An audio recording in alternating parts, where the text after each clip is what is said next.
We're gonna start already. Let's do it. I pushed the record right away because you know what? This dumbass, I have gotten 33 minutes into a talk with somebody and been like, "Hey, guess what? I have not pushed the record button." Nightmare, a nightmare on nightmares. Listen, but every gay podcaster has to have that nightmare, and you've lived to tell the tale, and you're a survivor, Mike. And I push forward and I push forward.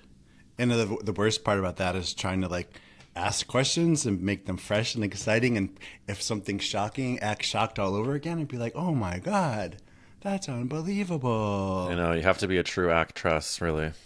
That is true. That is very true. Eric Williams, actor, comedian, podcast host of That's a Gay Ass Podcast.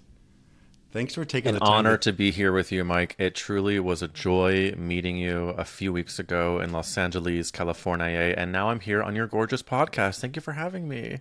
First, thank you so much for taking the time. I know you're a very, very, very, very busy guy. I look at you as someone that's on the up and up. God bless you, Mike. I hope that you are whispering that into my bank account and she listens. That's what I hope. That's funny, because like being on the up and up can definitely mean financially rewarding. It could just be like follower rewarding, but I just saw it yesterday. I think. Do you know the comedian, skateboarder, podcaster Jason Ellis? Oh, Yeah. Jason Ellis is like tattooed. Tattooed, shaved head. Yeah. He did Some of This Is Bad, right? Yeah, he Colton probably was and on some of Dylan's This Is podcast. Bad, and I think he's on a lot of those different programs. But like yesterday, he put out this huge thing about how his podcast is over. He had to sell everything in his life, all of his personal values and stuff like that, because of his financial struggles. And I only bring that up because he's somebody in my mind that's like killing it. Therefore, must be Isn't that like crazy? having briefcases of money every day. No, I know. The whole thing of like the people we see and like what we assume their lives look like versus the reality is we're living in an interesting time when it's like with the social media of it all. First of all, thank you so much for saying such nice words. I'm very excited about the direction of everything, but yeah, I'm like if I'm keeping it 100 transparent clear, I'm still working this day job while I'm like hustling all the other stuff. And I literally, like, right now, it's a very busy time of year for it. And so I'm in this interesting headspace where I'm like as energized as ever to make my shit happen, but also just like trying to figure out the business side of it. Cause, you know, creative girlies, we're not always on top Yes. of the business plan, but I'm figuring it out one day at a time, and I'm excited about what's happening. So thank you, I Mike. I do love that, but from my perspective, I'm like, you're killing it. From just like some of the incredibly cool guests you've had on, like Kathy Griffin, that to me Oh was my like, God. ah. No, I me would just too. like, I've loved her since I was a closeted teenager watching My Life on the D List. I've loved her for so long, and if you want to know the true backstories, I've pitched her for the podcast for a while because you know she's an gotcha. icon. Yeah. And it never Shoot your happened. shot. I love to shoot my shot. I love to shoot my Yeah. shot. But for a while, they would either say she was either interested but busy or whatever. It never happened. And then, if you can believe, she was going out on her newest tour, and her people pitched me. They said, "Would you want to have Kathy on?" And I was like, "This feels fake," but it was real. And she Right?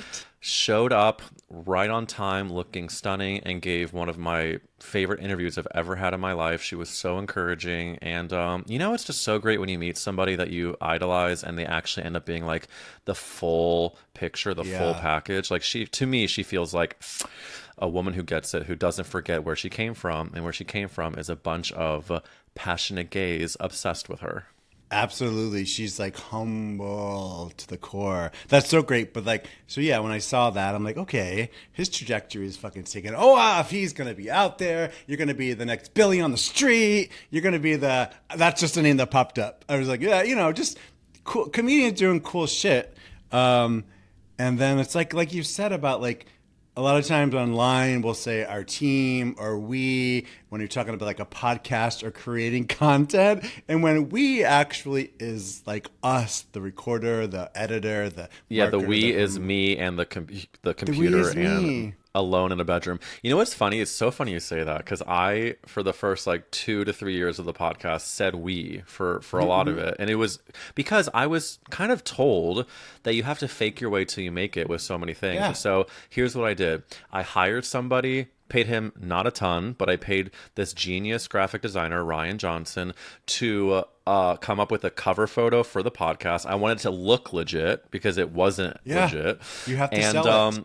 exactly, and it looked good. And then I would post and be like, "We are blah blah blah." Like it was completely me by myself. And I finally hired a producer like a year and a half ago, and he's been amazing. But like now it's finally a we, but it's there's Yeah. so much like we have to like do so much fake marketing and also but also has to come from a real place, so like the we of it all just pings true for me because we have to present a certain image that we want to be but also still be authentic. It's an interesting Yeah. balance. I like the weed at all because I know myself like in how I put out stuff, and I'm always the one posting and sharing and resharing, and like I always in the past has said I talk about myself in the third person sometimes, even if I'm writing like a bio and a profile. It's like Oh yeah. Mike Enders dot dot dot dot dot. I'm like, okay, add some more adjectives, put some more fun words in there, get a rainbow and just smear it all over the words and just make Make people it gay believe. as hell. Do you Yes. what do you feel though about like do you have any difficulty with putting stuff out there? Because the thing that I have found as like a creative that's I still am plagued with is like the quote unquote embarrassment if I put something out there that nobody either engages with or likes. How do you deal with that like idea of what if people don't engage or what if it Yeah. doesn't do what I want it to? Well, that's also about putting together all those fun little clips. Because I often say, who's going to watch an hour and a half podcast or who's going to watch a full hour podcast? I watch them. I don't necessarily listen to them a lot. Yeah. And so some of my favorite things don't get shared, don't get liked. It's a weird thing. I also don't feel like I have a. This is gonna sound so corny. Like all my podcast guests end up being like life coaches, but like I sometimes don't feel like I have value in this world because I say that not like I'm crying in the corner, but like because when you approach people that have more followers than you or widely more popular than you, and like you send out, let's say, 15 messages and you get nothing back, and then you're just like, Yeah. and I also like, who am I? You have to make the person you're asking to be on your show believe that you're somebody that will get them something. It's I so think. hard, I girl. think I know. Listen, it's I'm not I just even want bragging to. on it. It's just how No, it no, no, no. I'm is. co-signing what you're saying because there's a really awful value judgment that we have to like pay attention to and not pay attention to. So it's like, for example, let's talk about like podcast downloads. I used to, and I sometimes drive myself crazy if I think I'm having a big name on and then not as many people as I thought would listen to it. In my Sure. mind, that would be like, well, then, Eric, you have no value. That means that you're actually a complete fraud and everything you're doing is for naught. And this is actually embarrassing. And I've had to learn since then that the industry and the certain rules that people place are trying to tell us the value. But if we were to only listen to those, we would never put anything else out and then never actually grow. And so, to co-sign your point about like when you interview people feeling like you're being life coached, honestly, one of the only reasons I've continued to do the podcast is because I've been able to learn from the people I've interviewed, but also see they're just as fucked up as I am. They're Yes. just as insecure. If they've got, I don't have a crazy amount of followers compared to so many people, and I finally have stopped giving a shit about it because like Yeah.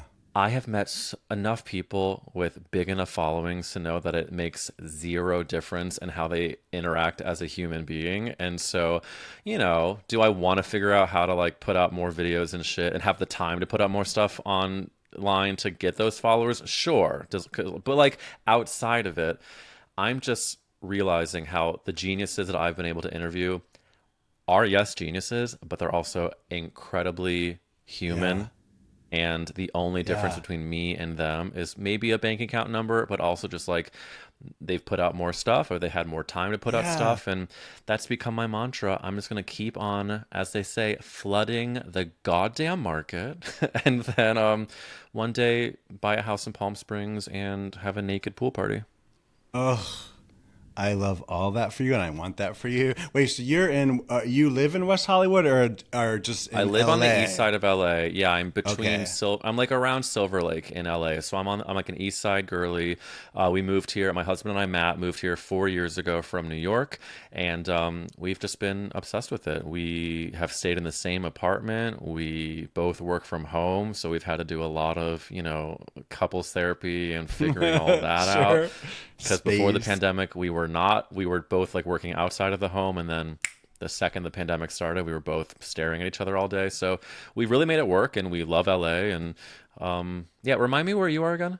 I'm in San Diego. That's right, because you drove up. Yeah. So yeah, love San Diego, love Southern California. I have some questions, but I like coming into these like with nothing in my mind at all and not even knowing a lot about the person, and then Listen, Mike, you're figuring it already doing out. a killer job, and I already love your interview flow. So I am Ugh. on the ride. Jesus Christ. I love this. And happy holidays and happy Hanukkah, because this is the season of all diverse people. It is the season. And you know what? We are recording this smack dab in the middle of Hanukkah. And it's funny you bring it up because I was actually at a Hanukkah gathering last night with a bunch of gay guys. And I don't find too much like emotional connection to Hanukkah, Yeah. besides the point of like it's a fun way to like exercise my Judaism, light a pretty Right. menorah, have a latke or Dabble. two. Yeah, but this year, my friend Jay Marcus had a bunch of people over and made a really beautiful speech about like what's going on in the world and how it's just important, no matter what, for us to gather, no matter what it is for, like Yeah. especially whether it's Jews or gays or just people, it's like really, really important to actually gather in person Yeah. with people and then just try to like feel a sense of connection and community because everything else, just every hour is like Yeah.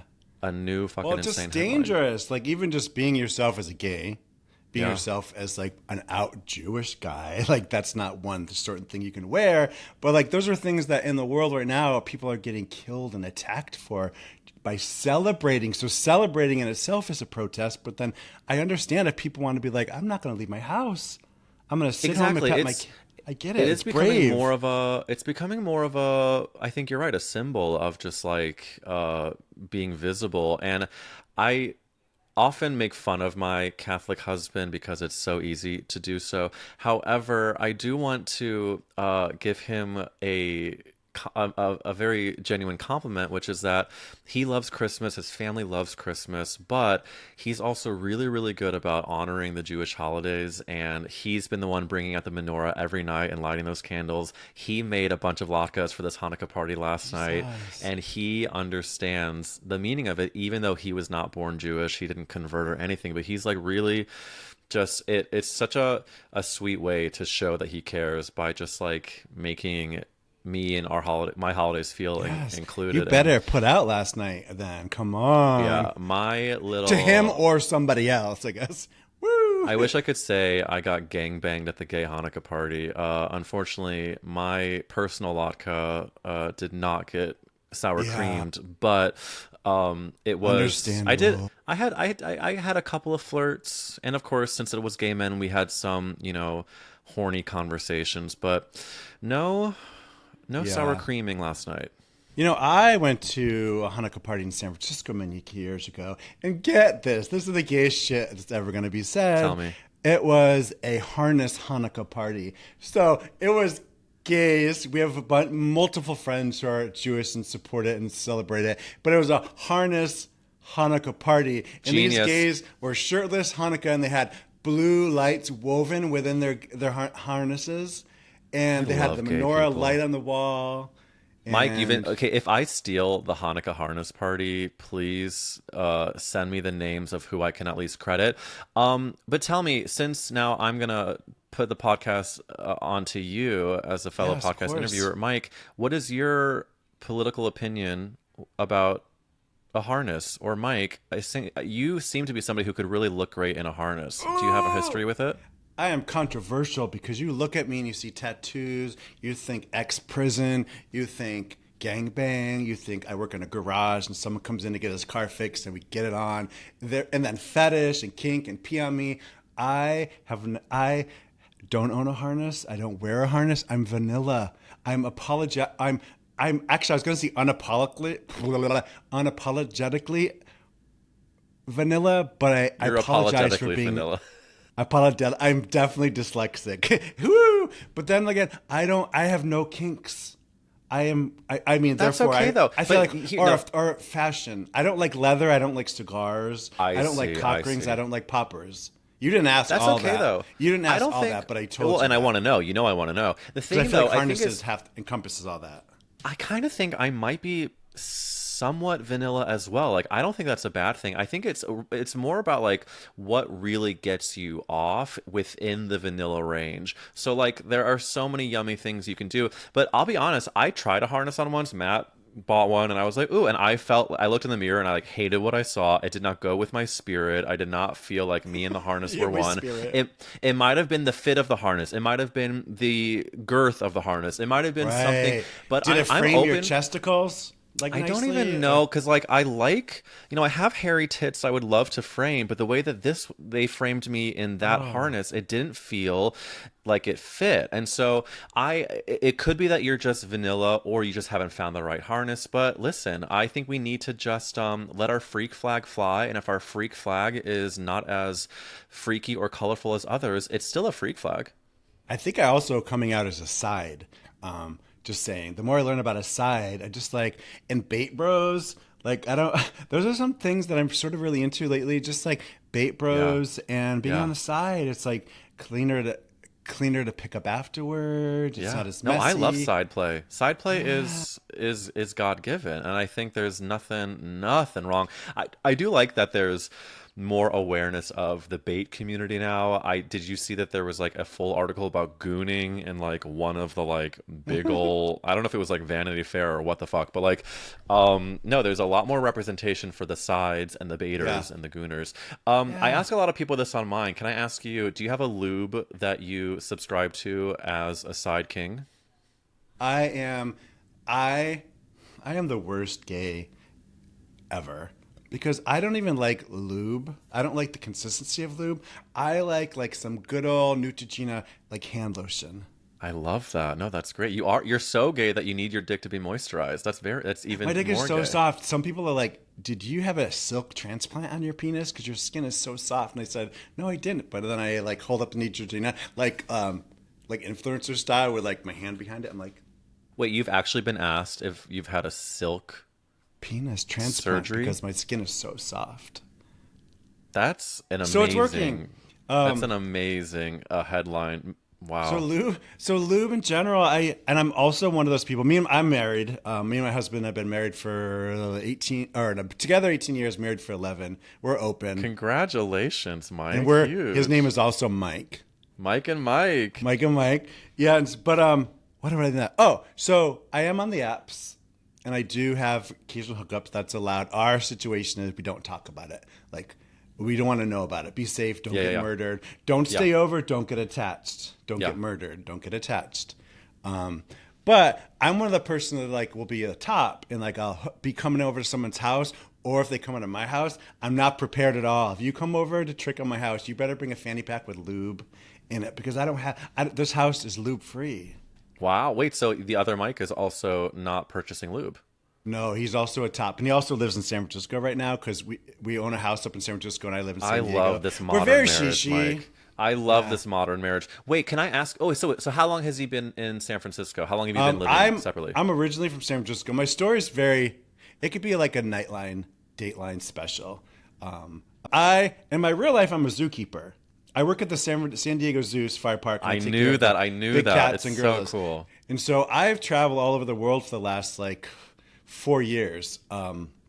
Working at elephant sanctuaries, working with Carol Baskin for a year, living with Carol Baskin Holy in Tampa, shit. Florida.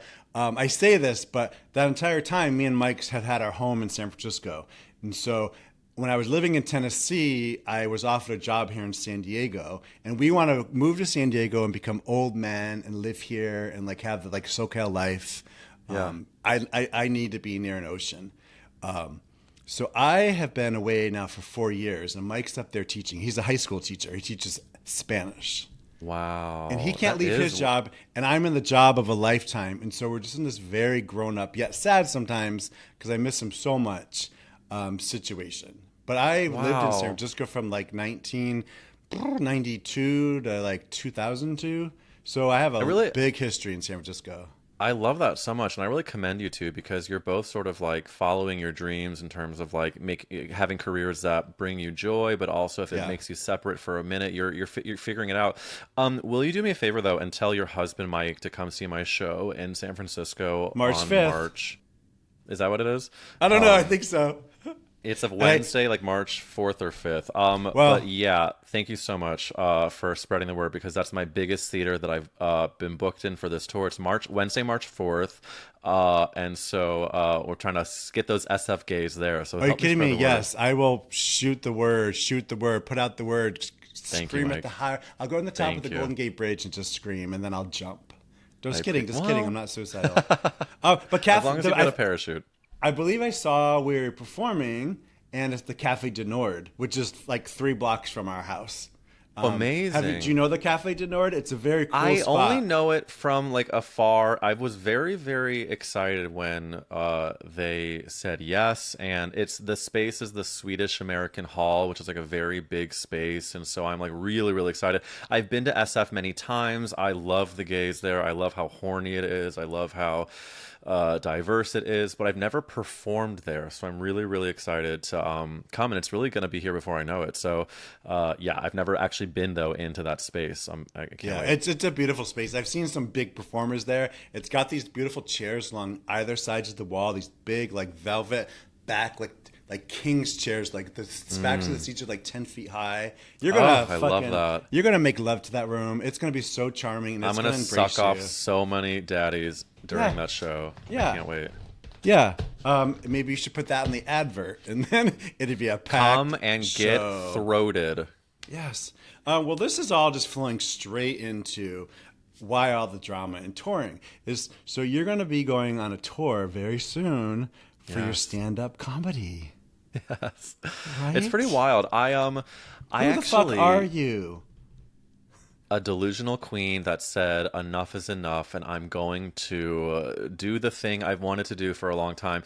What's really sort of gay and mortifying is that I said in therapy all of 10 years ago, I said one day I'm going to produce my own show and it's going to do something big for me. I didn't know what that meant. I didn't know if it was stand up. I don't know what it was. But as the years went by, it became more and more clear that I wanted to produce my own story, my own show. So I did a variety show that was kind of based off of the podcast. It was like I had booked big names on it. It was called That's a Gay Ass Live Show after That's a Okay. Gay Ass Podcast. I did it in New York and LA, and it was always amazing. But I always knew deep down I wanted to try a solo show. And so after enough time of like delaying it and talking myself out of it, I booked a date for April 11th of this year without the show even being finished. And I said, no Yeah. matter what, you've got 7 weeks until this show. Finish writing it, memorize it, and put it up. I was shitting bricks the entire 7 weeks. I was so embarrassed looking at myself in the mirror, rehearsing this show by myself. And I put it up thinking that it might be a flop, it might be embarrassing, but it was just like the Yeah. universe affirmed. The universe was like, you were right. This is the show Yeah. that is going to change it all for you. And again, I don't know if it's professionally or just personally, but I have felt the world open up to me. I've been able to book the show at Joe's Pub in New York, which was like the dream for the show. Jesus And Christ. that's Yeah. happening at the end of this tour. So like, I'm really, really, really, of course, scared, but also very, very excited. And the show is like meant especially for people like us. It's very gay, it's very horny, it definitely is very Jewy, and it's all about how I went from like feeling like the freak of my family in St. Louis, Yeah. Missouri, where I was one of 4 boys, all straight men except for me, and then became this, gay ass slut you see today. And then you talk about it on stage. I love all this for you. I, for the last year, have been like obsessed with going to comedy shows. I've never been a big comedy show. Like, there's a lot of acts that come here to San Diego. Yeah.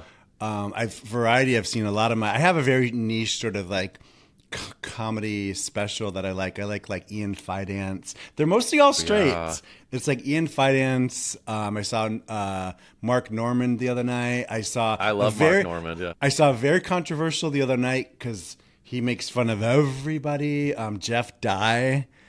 He's a Well, yeah. Oh, Jeff comedian. Dye is amazing. But isn't Ian Fidance, isn't he bisexual or He's pansexual or something?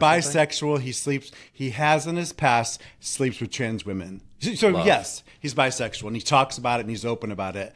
Jason Ellis too. He was openly did gay porn for a hot See, minute. I love that we're starting to get into an era where some like hetero presenting or straight-ish men are starting to talk about the things that they Yeah. do that are not super straight. Because let's be honest, so many straight men are either sleeping with other men or maybe into trans women or just jerking off with their friends. And it's like sex should be about pleasure, Yeah. period. And I just, Yes. you know, the straight men that are so fucking worried about not being manly or so fucking worried about being considered gay, it's like, I know they care. Who gives a fuck though? Like, Like let's let stop our, again, thinking our about freak my flags. sex. That's not Yeah. very straight of you.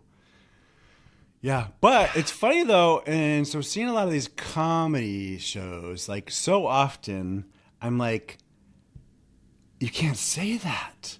And so I remember a while back I was interviewing Colton, why am I Dowling from Some of This Is Bad, and I was Love him. asking him if he feels like comedians get a pass for like some of the jokes they make because like Jeff Dye the other night, and everybody has a bit. Every comedian has a bit about gays.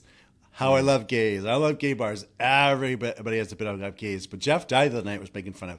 Well, he had not making fun of. He had jokes about trans, Mexican, Jews, straight. He made fun of his friends that are Dungeon and Dragon nerds, and he just was like, I being in the queer world for so long, I was like laughing, but I'm like, you can't say that.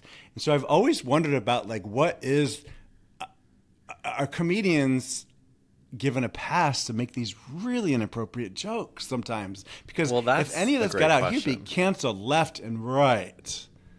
I think Like, the part that people miss with that conversation is like A of all punching down is it's pretty clear when somebody is punching down to like make fun of the person for being the person. I think if it's A funny enough, a comedian can probably say close to anything. If it's like yeah, actually funny and thoughtful, that people but I think that's right now we're in such an interesting not to get like zoomed out political about it, but like we went from trying to be really cautious and inclusive. Now all of a sudden Trump is like flaunting the fact that he can say whatever the fuck he wants. And so I think yeah, we're right now in this period of people are trying to push the boundaries of what they can say. And that's partly why I think I became a comedian is because I always growing up try to do the same thing, see what how far I can take whether it's like a crass joke. Yeah, I love to go close to the edge, but also like say things that people would be worried them like they would never say themselves. But of course, when it comes to a straight comedian man, they have canonically always gone too far and punched down. So I think like if you were laughing though, if you were laughing and not feeling like no, anger, that I think he probably did a yeah. good job. He's just funny, and he also has this very. I keep going to Jeff Dye because he can be. I don't know if the internet can just tell you he can be controversial, but Well, I want to say I said before I like Jeff Dye, and I was thinking about somebody else. I have no idea about his work, so okay. if he is a villain, then I don't co-sign. But Mike, whatever Jeff Dye No, is I to you, I get this. support. No, I get this. But like his whole message was also because he's having fun with this, but he's also like, Jesus said, be nice to everyone. He's got this joke. Jesus says, be nice to everyone. Then he's like, then someone says, what if my neighbor believes in something I don't believe in? Then he's like, Jesus said, be nice to everyone. And he's like, what if my neighbor's a different color than me? And he's like, be nice to everyone. I don't know. I just, it's come up a lot when I've seen these shows recently because I tend to like these artist comedians that really skate that line and like really push the buttons. Well, that's partly why I've gone about it the way I have with my own show. Because if we're being honest, years ago, I had somebody tell me, they said the only way you're going to find success is through stand up comedy.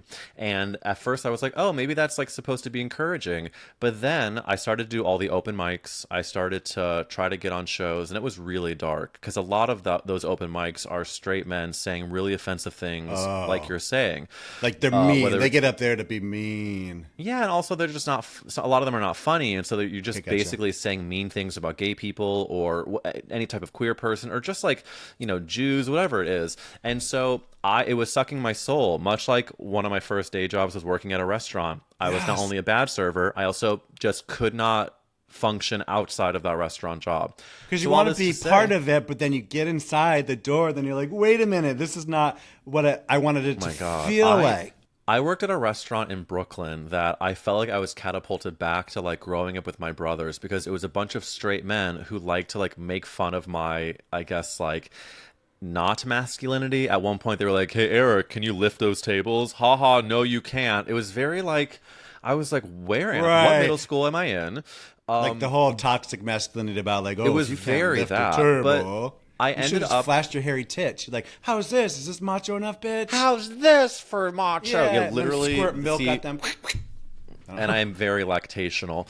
I wish I wish I had known back then that there is not one route in order to like do comedy or perform in any way. Because really, this solo show is my first time doing like long form stand up, and I didn't really go the classic stand up route. I got there because I started a podcast. It got enough people to listen to it, and then I was able to book a few places for the show, and then now it's You're on growing the from up there. and So it's up, like, bro. Bro, you're on the up and up, bro. call me bro again. I like when you call me bro. Bro, you're on the up and up. Thanks, bro. Anyways, Thanks, bro. I'm crazy like that. Well, I'm really excited for you. And then there's 5 shows, and I actually may be in San Francisco for that show because the flights are like, I go back and forth a lot. So, and I'll put out the word like, I've Thank seen you, your Mike. clips, which sounds so sort of weird, but I've seen your clips. No, I don't no. know you in real life, but you're funny. You're funny and you're sexy. I feel like I had this thought once. I have a lot of thoughts when I'm like on the toilet. But the other day I was having these thoughts and I was looking at the comedians that I was paying attention to.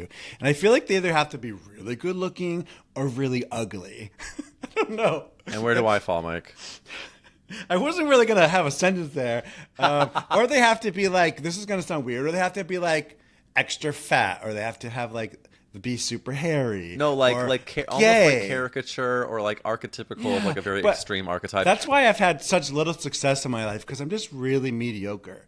And I don't even say that in a self-deprecating way. I'm just really mediocre. Like I get It's so that. funny that you're saying that, because you are a literal, like, you have a podcast and you also work with literal elephants and animals around the world. Like, there's nothing mediocre about that, but I understand. But like, when it comes to our physical looks, I think it's so interesting how we can put ourselves into different boxes or like make value judgments, because the second you said people are either really hot or really ugly, my brain went to like, for me, I'm like, well, I actually kind of agree. I think a lot of people like find more immediate success if they're either like one extreme or the other. Because if they're But, really like, ugly, they're like, oh my God, they're hilarious because they're so ugly. And I mean, yeah, but not, like I'm not like America considered like, blue-eyed Aryan Yeah. muscle whatever, but I'm also not like Twitter might call me super ugly, but besides that, just your Halloween costume. just that Halloween costume. But I yeah, I think part of the reason why I've had to create my own opportunities is just because I'm very just like hard to place, hard to put into a Yeah. box. Well, know? you were much taller than I thought when I saw you in person, just as far as the physical appearance. I was like, I I've looked heard across that the before. room and I saw all these Do I cowboys. present as do I present I as don't short in this know. box? Maybe I'm because 6'2", and people I literally people thought do you were get going to be surprised. 5'7". Like I I I'm love it. not. I mean, I love a 5'7" king. That's the funny thing is I have no hangups about height. I love, like, I've hooked up with many a 5'7", Nah. even a shorter. I love a taller. But no, I find that But I now was having surprised some- to be like, damn, he's tall, bro. What was your thought after that? Damn, he's tall, bro. Then what'd you feel about my height? Bro, I'm so awkward in general about bars. I was probably so in my head that I didn't. I even thought think you were much lovely. I thought more you were to- lovely. Well, thank you. I was there by myself, and then I'm in the middle of dealing with some alcohol issues, just to put that out there on the table. So I was there by myself, and so I just drank a lot. So I kind of got drunk really fast, and then I was like, "Oh fuck, there's people that I've been wanting to talk to for years, but am I?" I'm drunk, so I'm gonna sound stupid. And then I was like, I get into my head a lot. I'm 53 years old, but I still have like 14-year-old girl thoughts. Like, these people are probably wondering, what are you doing here? Oh my God, these are LA people. Like, and everyone there Oh, yeah. actually at Cornelius' show too, which was so amazing. I love that guy so much. Love. His voice, his talent, his package, and those pants that he was wearing was all brilliant. One of the most gorgeous men, so talented. But I've everyone known there felt really close and connected, and I didn't know if that was like a Friends of Cornelius thing or people a LA community. But when I went to the show, I don't remember the name of the place, but everyone seemed very like comfortable and they knew each other. So I felt like the extra friend that was invited that didn't know anybody. But don't you give yourself credit for going by yourself? I mean, that's like, I think we have to continue to do shit like that because you know, it's fun. It's so funny you say that. I went to a screening of this documentary that I love. Hopefully everyone can watch it soon. It's about the bear community, the gay bear community. And I went by myself. And for a second, I was like, is this embarrassing that I came by myself? I'm sitting by myself. But like, at the end of the day, no one's actually thinking about the fact that somebody has come by themselves. And like, to your credit, Yeah. I only thought, wow, Mike is so handsome, so sweet, so glad I got to meet him, period. But you're having these thoughts that Yeah. are, you know, so separate. So I don't think they ever go away, but I think like what you did do is that you persevered through it and you still came and had a great time. And that's Life like, coach. we gotta just Life like coach. push through. I just have so many crazy thoughts, Mike. Like I have so many. My therapist imposter told me a syndrome. couple weeks ago, we are not our thoughts, which was one of those key phrases that was so small. And he says so many other things, but he did tell me a couple weeks ago, like, you are not your thoughts. And I was just like, that's so minute, but like powerful. It hit me strong. It hit me strong. I love a good simple phrase, but Yeah. it really hits you strong. One that I heard recently from my therapist was, "What if you felt as free as you are?" And I was like, wait a minute. What if I felt as free as I am? And the point that he was making, in it might be that. very specific for my context because I tried to tell a friend who was like, I don't get it. For me, it really rings true because I place so many of my own critics and judgments on myself that makes me feel very shackled. But in reality, I am able to look at so many things that are freedom. I have creative projects that I can express myself. I'm in a relationship that I can, you know, grow within the relationship, but also we're, you know, hooking up outside of it. There's a lot of like freedom that I actually have that I never take stock in. So it's like, what if I felt as free as I actually am? And the second I start to feel the heaviness, I'm like, wait a minute, I'm actually Yeah. in control of my own life. And how fucking cool is that? Ugh, I love that we're talking like a bunch of big corn dogs right now because and like so corny and these deep thoughts. Like I literally thought we were just gonna be like ass, cum, dick, blowjob, glory hole, which is fucking amazing. But like I love that. I tend to like go deep. Like I think I'm one of these people like shit eating grin, but go deep. But along the thoughts of what you were just saying, like I love you see those memes, and sometimes as much as I hate those like self-proclaimed life coaches online, but the people are like, just imagine 5 years ago where you wanted to be or something, and then see where you are today, and you're like, you're there. Like where you are today is like you dream or a place you dreamt to be like 5 years ago, and I'm like, oh, yes. I haven't done that in a while, the 5 years ago thing, because 5 years ago, I mean, really think about 5 years ago. It's December of 2025. December. Boom, boom, boom, You know what's boom. crazy, Mike? Is 5 years ago, December 5 years ago, I was just getting to work on the pot of like planning out the podcast. I was, you know, taking the photo for the poster. I was trying to book guests. I was trying to Yeah. pretend that it was actually real. And now 5 years later, it's still going and it is real. So thank you for bringing You're up the 5 year welcome. thing Yeah. because it is sometimes nice to remind ourselves we're doing something. Going It's not forward, one nothing. foot in front of the other. One yeah, foot. yeah. one foot in front of the other. So I wrote some other things down here, all sorts of random thoughts.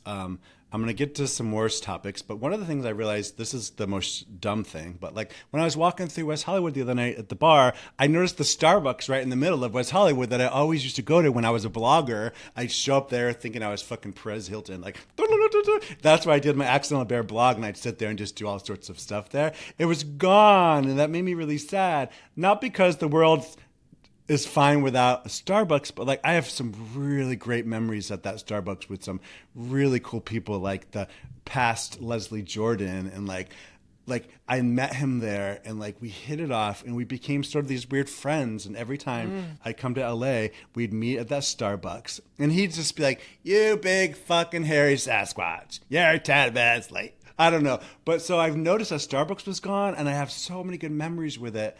And I That's just an had to, incredible memory. The Leslie Jordan friendship that spawned from that yeah. Starbucks. Wow. It didn't exist outside of that Starbucks, but except for he did a book signing once in San Francisco. But like I saw that and I felt like Leslie was gone. But you know what? The spirit of Leslie lives Yeah. on, and I'm so jealous, like happily jealous that you were able to have a friendship with him. And I mean, talk about a true gay ass Right. icon.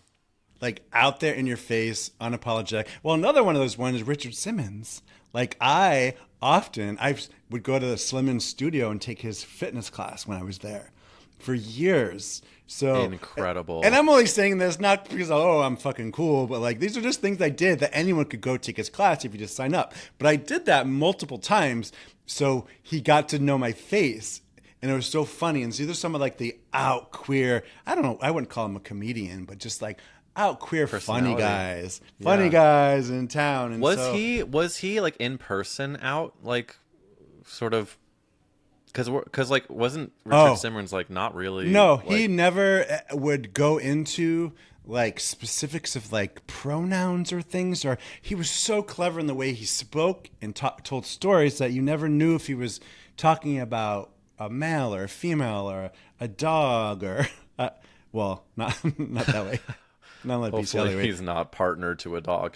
No, it's kind of crazy how people had to blend in order to stay active and visible in a Yes. time when he clearly was like, I can't come out or else I'll be fucked. So, we honor Richard Simmons, we honor Leslie Jordan, we Yes. honor you, Mike, we honor that Starbucks that has since passed. Yes. But the We memories honor. live on, Mike.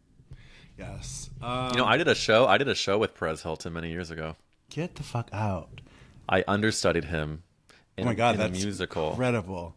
Yeah. Because you are a theater gay, because, right? I'm a theater gay through and through. Yeah, the Because only you. reason why I started to do the podcast and do comedy is because I realized that I was not making as much of a career as I wanted to in theater, and I was able to book some stuff, but like I'm not a crazy high tenor. I'm not a crazy tap Okay. dancer. So Book of Mormon, one of my first big auditions out of college was a callback for replacing Elder McKinley. It was Rory O'Malley playing Elder McKinley. He was nominated for a Tony for it, and I got an odd callback to be in the Book of Mormon, and I was like 23, and I fucked up that callback so bad. I didn't sleep the whole night before. I was so anxious, and Anxious. I didn't get another audition, and they would not audition me ever again after that. And Do re all fa that to mi fa say, sol la ti do. I there don't you sing. No, I go. don't sing. I just Well, you have imagine the you pacing the range. pacing You the got the range. hallway. Oh yeah, that was me pacing. I still love to sing. There is some singing in the While the Drama tour, so get ready for that. I watched an interview. I watched your interviews, and you were just interviewed somebody recently, a woman, and you guys did like this duet together. I believe it was like a Wicked song or something, and I was We like, sang. It was Brittany Bateman from the Real Housewives of Salt Lake, and we sang "For Good" from Wicked. Yeah, I we heard had that. I to. saw that. Your voices like were like a big long ponytail. They just braided your voices together, and it was just this beautiful What a beautiful trickling vision. What a pony. beautiful image. No, I hope to. I aspire to one day to like do. I mean, I love like Matt Rogers, for example, doing his Christmas tour. He's got these like big old Christmas songs, but it's also comedy. Like I love that he's doing that. I would love to have music in my stuff because I mean, I growing up was like such a theater nerd. Yeah. Like absolute queen. And so I still can talk about Broadway and Yeah. Sutton Foster and See, all that I shit till the love that cows for you, come but home. that's an area I like don't know a ton about. But like, also because I have no talent, so I stayed clear of it. But I saw that for you, and you're singing. You also posted something recently, like you were like a little 15-year-old, just like singing, and it was so adorable. You probably Yeah, had like 3 hairs around your nipples at that point only. girl, I had chest hair starting at like 14. I hated it so much. I've been pretty hairy for like a That's long good. time. But it's I only love that. till I've only embraced it in the last like decade, I'd say. I love that you always make your guests show their chest hair too. And You that's don't why I'm like paying it always. You forward. asked. No, I Yes, love to that'll be ask. the thumbnail for the video. Come on now, we know how it works. Come and get it. Isn't he funny? Whee! Coming, coming. Isn't he funny? Giant tits. No, yeah, I love hairy tits. Love theater, and you got hairy tits, don't you? I do. They're blonde hairy tits. They're white hair. Love, I was also love. hairy titted in high school because I dove on the high school and I was on the swim team and I dove. And so there's so many pictures of me out there in my little speedo at the end of the diving board, like my fingers pointed, my toes pointed, my bleached blonde hair because I had like the lopsided hair, and I'm just there. But my legs were like just blonde pizza fuzz all the way to the butt, even in high school. So yeah, Hot, it's turned cute. white now though. Wait, I love it. We love white chest hair. Looks it's all great. white. 10 out of 10. Woo! Okay, so how do you feel about the TV show I Love LA? Have you watched it? Are you enjoying it? Do you have any I'm comments not to make fully about caught it? up, but I've been watching it and I really enjoy it. It's funny because everyone is so opinionated, and when you log on to any of the sites, it's so many people saying one way or the other. And I read a lot of critiques of the show, and I've Yeah. only lived in LA for 4 years, but like I watched it and I was like, I know these people. I thought so many of the Yeah. laugh lines were like shockingly funny, and I actually was walking around the Silver Lake Reservoir with a friend, and I saw them filming I Love LA, and to be able to be like, oh my God, I saw that scene, and then to watch it on Yeah. TV, I'm into it. How are you feeling about it? I also like it. I enjoy it. It's entertaining. I feel the characters. I see them. I love Rachel Sennett a lot and Jordan First Man. I had to write their names down because I go blank sometimes. I like the both of them a lot, and I'm enjoying it. And I can't wait for the next episode. They're hilarious. They're funny. They're like a funny crew, and I'm into it. But I have just today watched so much criticism. There was this like blonde dude in LA going off about the show about these people that are like transplants that say I love LA, and they have all these vapid characters and they don't know LA. They're only here because they failed New York, and like so I'm saying I saw that, but I loved it. I think it's funny. I love that Jordan's super hairy in there. You know what I mean? Like Yeah, he go really all for represents the Harry. hairy people. But you know what? To me, what you're saying there that is pinging for me is so many people are upset if something is not their personal version. If we go to heated rivalry for a second, Yes, some people have been angry that the gay sex depicted is not the real way that gay sex Jordan goes. from I Love LA said Well, that. that whole thing, and then how they smoothed it over by having them do a press event together is that's just like a funny entertainment industry thing. But I think that we're living in a time where people are feeling everything is so personalized to them that they expect it to be reflected back to them in Of them everything that they exactly. consume. And Yeah. I Love LA is not meant to be the story of Los Angeles. I Love LA is meant to be the story of Rachel Sennett's character, who is absolutely like delusional, much like Jordan Uh Firstman can huh. also be like a vapid Yeah. like user. Like I think that it's kind of cool to see them play people that are so unlikable. And of course now online everyone's like, well, are they unlikable in real life? And it's like I give them a lot of credit Yeah. for especially for Rachel for creating the show.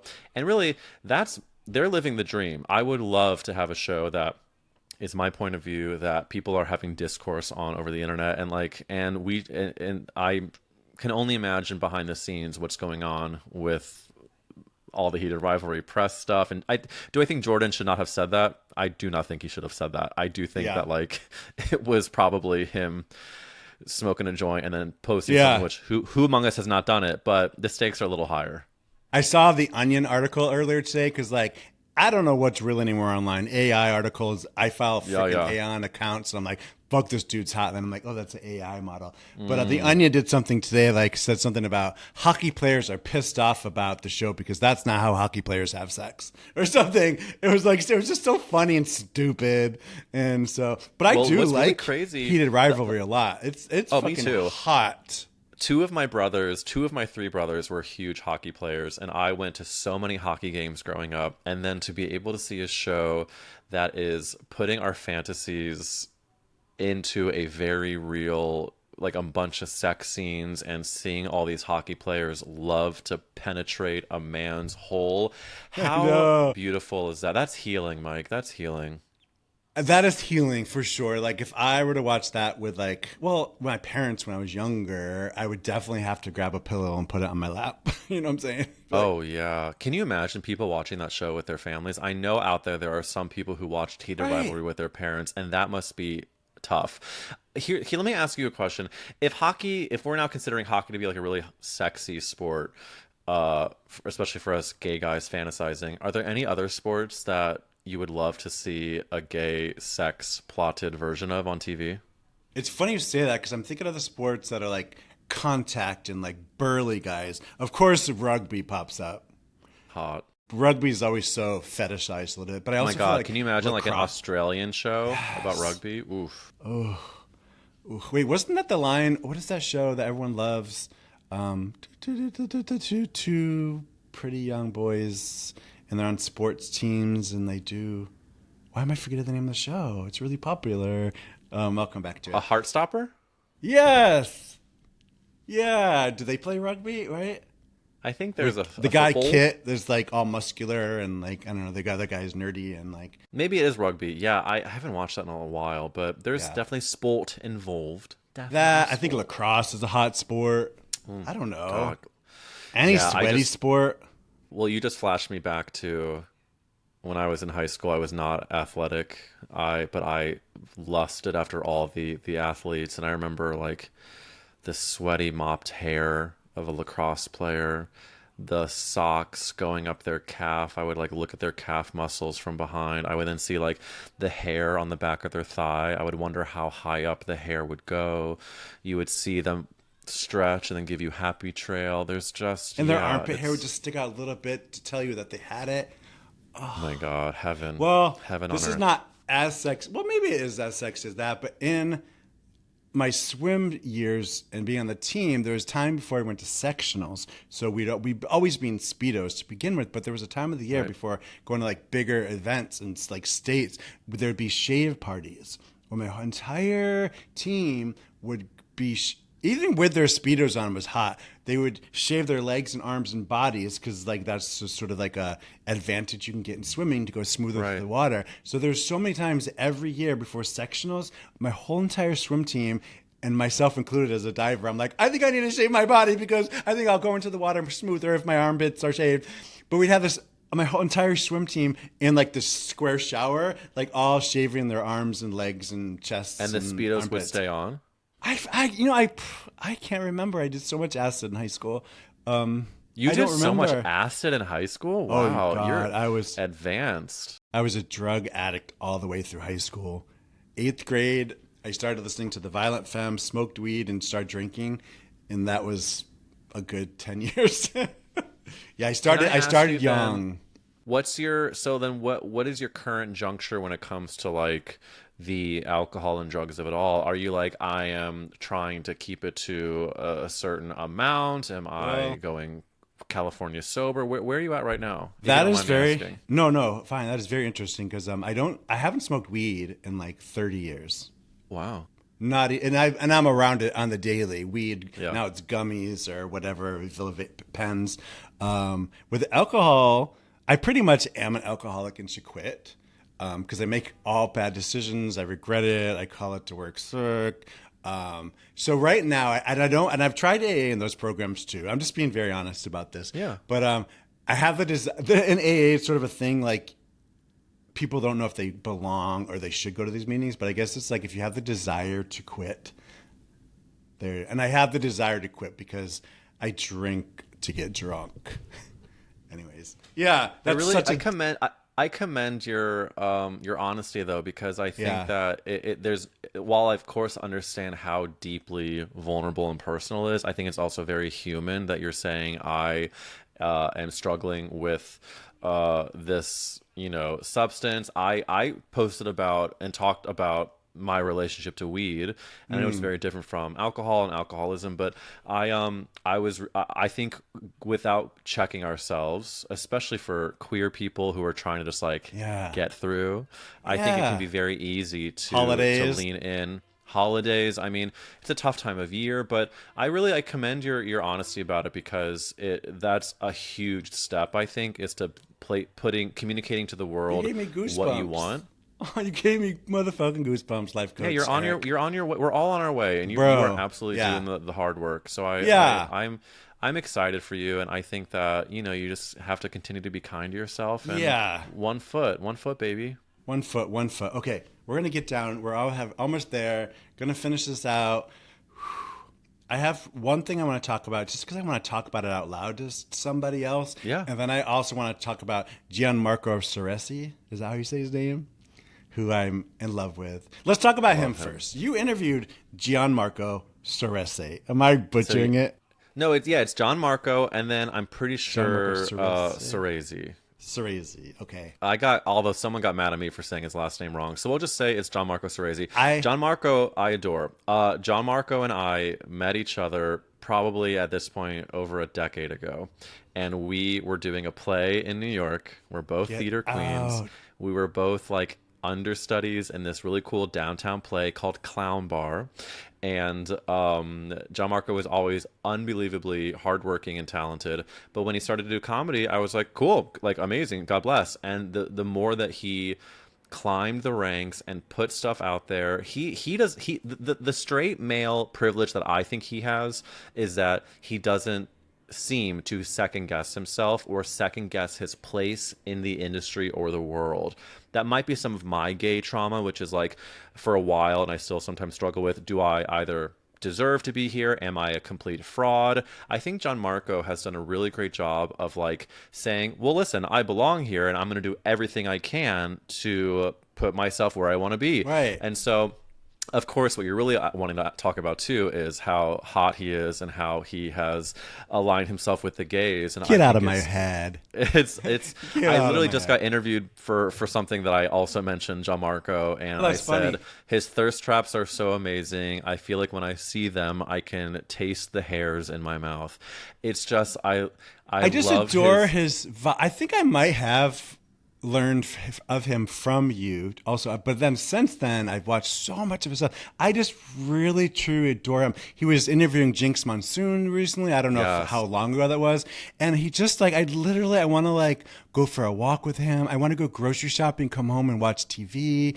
I want to like You want to be in a domestic I want partnership to with go John on, Marco. I want Yes, I want to be in a domestic partnership with him. Yes, he's freaking hot. I love skinny, hairy boys because you know what? They always have the Yuletide logs. But you He is an represent as Italian. well, bitch. You Thank you represent so all of that. much. You represent everybody that has a log. But we're talking about Gianmarco. Listen, really I love your love for a tall, hairy, skinny man. He really I just adore that he has weaponized his gorgeous body in all of his marketing materials. I love that he is not afraid to do a nude photo Yeah. shoot. I love that he can talk about his drama with his parents. I love that he is so good in the craft of comedy, but also Yeah. does a Fire Island show in his Speedo. That's that also what might have caught my attention too. But like beyond looking at him, he's so endearing and funny, and like his story, I just feel like he's so genuine. And he's on the right side of history. He's always fighting for, trans rights, and he's really, Yeah. I think, a straight theater man advocate. A lot of straight theater men are menaces and pure villains, but Gianmarco is weaponizing his BFA and his theaterdom for good. Gianmarco for president. Maybe he can be the next president. It's possible. I don't hate it. I don't hate it. Okay, and the other thing that I wrote down, and then I'm gonna let you go because you're gonna go probably skip through West Hollywood and get a smoothie or something after this. because One that's what day you I'll be guys able to do. afford that smoothie. And this is what I've. This has no context whatsoever. I just wanted to talk about it because it's something. It drives me nuts. But I was just curious how you feel about Hollywood mediums. Like, do you like them? Do you not like? This is very pointed and out of Are you context. talking about Tyler specifically Henry? Tyler? Well, before I answer, can Do you I just know him? I don't know him personally, but I've followed for a while, and I have a long I have a long history with mediums. Um, And if you love um, them, I probably will insult you. Not no, personally on please purpose, do. but I no, I'm actually I love to have this type of discourse because I think it hurts no one. So if you completely disagree with me, don't hold back. I love a medium. I do think that a lot of them are snake oil salespeople. My first entree was probably like a Real Housewife. They would always bring on some random medium. But then Teresa Caputo, the Long Island medium, yeah. really became my first sort of medium entree. Then Tyler came soon after, and the way I would see him sweat when he would do his readings and then I really know. get things, Snake oil. nail things. I.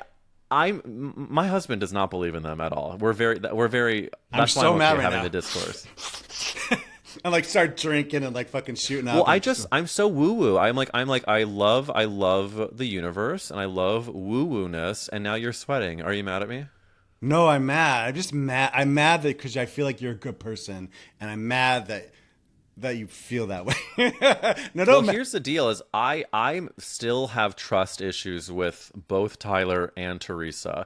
I think that if you're going from a one-on-one to then going to a full-on auditorium with a Yeah. 1,500 people, and then you're going to read the audience, I do think that is bogus. I think Yeah. that there's no way you can say, "Did somebody lose an uncle with a first letter Chris? C? A C? Is it a Chris?" So And then you're your talking to grandmother. 1,500. Great. No, sorry. Have you seen Honey, the land? The land. It's the quote of the psychic medium that is saying, "You should really look at the plans for the home that you live in." And they go, "It's a new construction. Honey, the land. The land." I do think a lot of it is fake, but I do think some people are able to connect with the other side. Do you believe anybody can connect with the other side, or no one I can? don't. I just have found it to be really evil and conniving and like abusing sad people, like Oh, and that like I taking that I agree with. taking That I agree advantage with. of them. Like the one of the he is just a name. Like, but I remember back in the day when there was a lot more like TV shows like Maury Povich and Sally Jesse Raphael. This is probably aging myself, but the good old days. But I remember this one time there was a medium there, and this is when this is what broke me.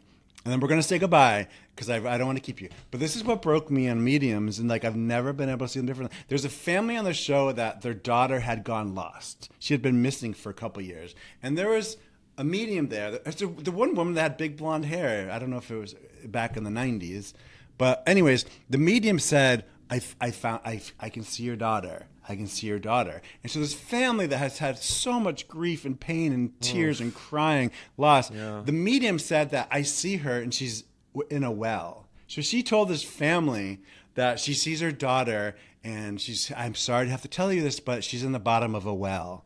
And I was like, in that moment, thought that was the most evil thing you can You were do to radicalized somebody. in that moment, and that's I why you was. have years of this pent up, and you're directing it at me on your own goddamn Yes, podcast. Eric, And how how fucking dare you? How dare I'm you, so Mike? mad. No, that wait, but is there an epilogue to the story? Was the daughter ever found? Do you know? The daughter was never found, but then the family was like so sad and desperate for anything. They were like thanking her for like giving her this closure, and it just made me so mad for some reason. That's how I see with these other things where like they fake pretend to like talk to their people on the other side and they take advantage of it, and then they like praise them and cry, and I just think it's pure evil. I validate your feelings, and I agree that some people are weaponizing it for evil, and they're taking money. grieving people's money. And I also think there are some people who can't help but have the gift, and we're allowed to have different stances on it. But again, I think that person sounds evil. I just remember that and- story. It's how I feel about religion too, but that's we're not going to get into. I just think for Well, no, religion's for yeah. poor and weak. But whoa, We'll do it for our reunion episode. We Yeah. can go into Eric. the organized religion. So your tour starts, and what cities will you be going to? Where can I'll be people going to find you San and go see you? Francisco March 4th, Chicago March 8th, New York City March 20th. Seattle is still getting confirmed, but I'm going to be TBD. announcing that date soon. And then I'm hoping to go to like I would love to go to San Diego. I would love to go to Palm Springs. I've been hearing a lot of gays in DC are like starved for a horny gay ass solo show. So yeah, it's all going to be posted and the tickets are on sale for San Francisco, Chicago, and New York. And you can find all that information on Instagram, right? Would they follow you Exactamundo. personally, or should they follow the Guy Ass podcast, or both? It's on both actually. Gay Ass Okay. Podcast Instagram is at Gay Ass Podcast, and my Instagram is at Eric Wills with a Z. And you can just click on my little link there, and you'll see tickets and my Substack for horny bonus episodes for the Bro, pod, and bro. all of it there. Yeah. I'll have to have another discussion about how to use Substack because I created one Oh, yeah. and I I just love don't do. Substack. I Any, just I've created had it. a really great time. A lot of people have joined me over there, and I just love to like put up a paywall and have really Yeah, filthy conversations. I Ooh, is love there that. I anything support better? that. Thank Yeah, you. it takes a full time job. I hope you and all your people, your assistants, really get your shit together and you have a really successful 2026, Eric. That's all I want for you. Mike, I'm saying the same to you, and I Thank just you. so adored meeting you in person, and I'm so grateful you asked me to do your gorgeous podcast, and I'm envisioning a really great 2026 for you, and Thank you. I'm excited that this is just another plot point in our beautiful journey together. Yes, I love it. Give your husband a hug and a pinch on his bootay because I I saw will. his bootay. It was a good one. Great booty, great And booty. we'll talk again soon. Sounds good, Happy Mike. You're the Hanukkah. best. Happy Hanukkah, happy holidays, Mike. Thank you. Okay, this is so gay.